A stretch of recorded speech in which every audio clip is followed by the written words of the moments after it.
Here's your intro to 2020 AP testing. This is a guide. I will put this on my blog. You can also go to College Board Coronavirus Intervention and look at it. I'm going to go through this as quickly as possible. If you have questions, email me.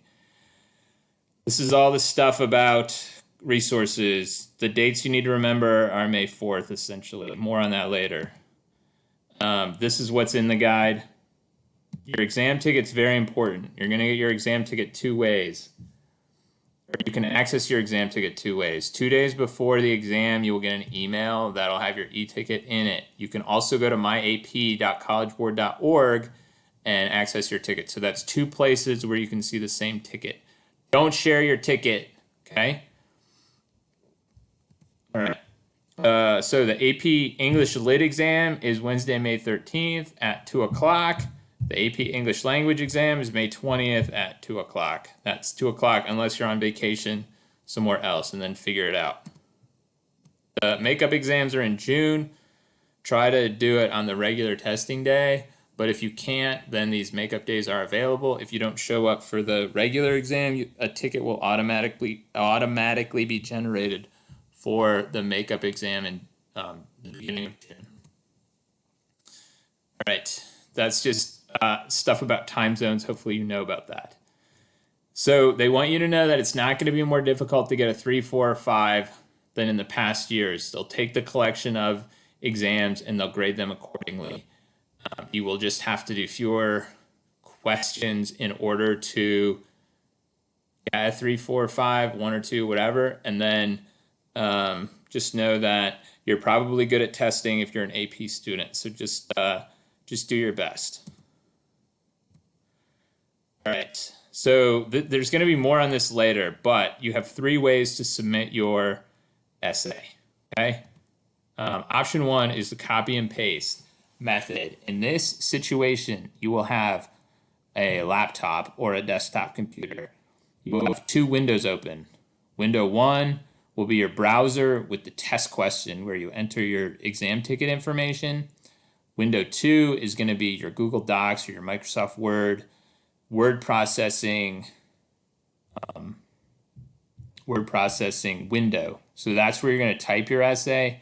Make sure you put your initials and your AP ID at the top of each page, and then you will copy and paste your response into the AP portal. Option 2 is to attach a document. So in this case, you'll also have 2 windows open, okay?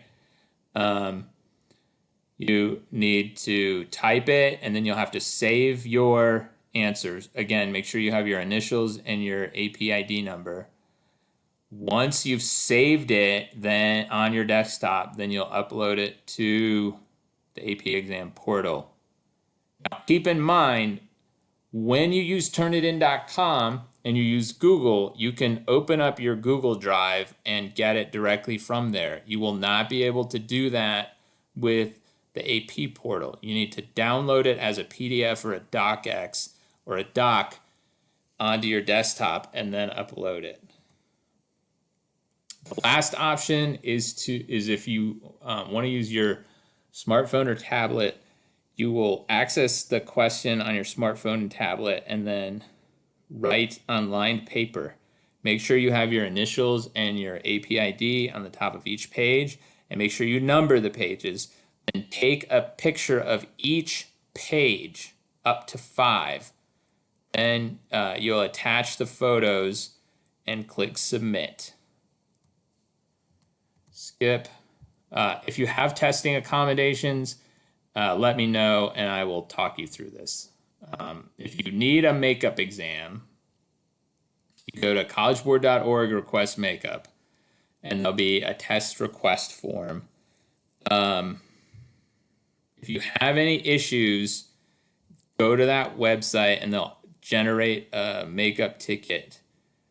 The only problem is if you run out of time, that's not a reason to get a retest. So make sure that you are cognizant of your time and note, a variety of things that they'll accept, but they will not just accept the fact that you waited too long. All right, 5 steps before exam day. So these are the 5 steps. I'm going to go through them quickly. Then you can browse through and read each page if you feel like it. But number 1, review your contact information. Log into MyAP and make sure there's a usable email address that you check. That's where they're going to send your ticket to test and other information before the test. Check your tech. Decide which device you're going to use, and then make sure it's in working order. Also check on your printer. I think it's a good idea to print your prompt, but also print a checklist. So if you have printer problems, let me know. I have access at school, and I can print something for you and bring it to your house. 3, practice submitting your response. On May 4th, there'll be an exam demo on MyAP. So log in and practice. That way you'll have less stress on the day of the test. Number 4, gather what you need for each exam. That means you make a notes sheet for your analysis essay, and that will help you have more confidence going into the test. Then make sure you get your exam confirmation and e-ticket emails, okay? And always remember that it'll be on your MyAP account.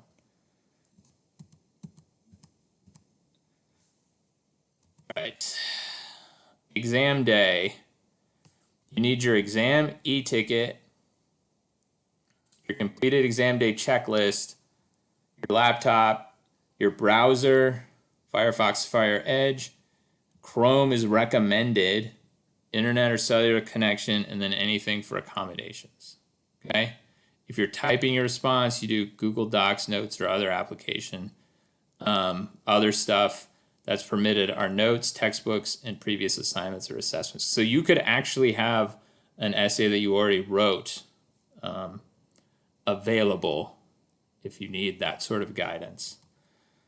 All right, don't worry about any of that. I'll talk more about optional resources, but just know that if you use the internet and cut and paste stuff, that might be plagiarism, and then you'll get in trouble. Okay? And a lot of stuff on the internet is just going to suck time away from how long you can devote to the essay question. On May 4th, you should get a confirmation email, and then 2 days before each exam, you'll get the e-ticket. This checklist will be online. It'll just tell you what to do. All right, exam day. So this is important. 30 minutes before, you can check in. So you log into MyAP, and then you check in, and it'll say like, I don't know, 25 minutes before your test begins. Okay, it'll automatically begin. Then at 2 o'clock, your question will appear. You read the question. You can also print the question at that time and annotate it. Develop your response, and then with 5 minutes left, that's when you need to submit your response. So you actually have 50 minutes, but 5 of those minutes is for submission, okay?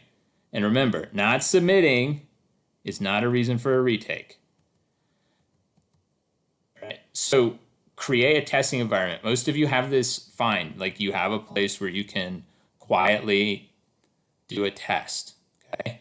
If you have internet bandwidth problems, then tell everyone in your family not to play Fortnite and stop streaming movies or TV shows. So that shouldn't be that big of a problem. All right, exam security. There's 2 ways they're going to check this. They're going to scan with software, and then they're going to send me copies of your essay. So if I think that you cut and pasted from the internet, then I will report you. And then your names will go to college admissions officers for attempted cheating, and then your AP exam scores will be canceled. So just do your own work, okay? All right, this is more like just checking in stuff. So this is what your screen will look like. The AP exam, you'll enter your AP ID number, you'll hit continue, okay? And then you'll have this counter, all right? Then you answer your exam and you submit it, okay? You can use spell and grammar check, but you have to get rid of Grammarly. The Grammarly plugin does something with College Board's portal and it's not compatible. They don't care about grammar or spell check. It's just grammarly specific. There's something wrong with it. Okay. All right. Now, managing your time. Your timer will look like this until 4 minutes and 59 seconds. Then it will turn red. At that point, you need to submit your score or be cognizant that your time is winding down. Okay. And then you will upload, okay, in one of these ways, attach file, attach photo, because you wrote it out, or you're pasting your work, you're copying and pasting it, and then you hit the submit button, okay? If something happened, your power went out, your laptop froze, your laptop ran out of any of that stuff, then you go to collegeboard.org, request a makeup, and explain what happened. And then hopefully they'll generate a ticket for you. If it's any of those things except for failure to submit, should be fine. There's a lot of stuff that could go wrong. Just know that you should not refresh your browser or hit the back arrow, okay? All right, exam scores, credit, and placement. Some of you are interested in this, some of you are not. Exam scores will be released around July 15th, okay? The exam scores will still be on a 1 through 5 scale. You have until June 20th, okay, to do your free score send, okay? After June 20th, there's a $15 fee or a $25 rush processing fee. So take advantage of that free thing. College Board doesn't give any free things, but this is one thing you should take advantage of. This is just to make you feel better about your credit and placement. All right, that's it. That's it for the presentation. So if you have any questions, email me. This is how I understand it. I've been through this, and you can also look at these slides on my blog. There's also more information on the College Board website. All right, thank you.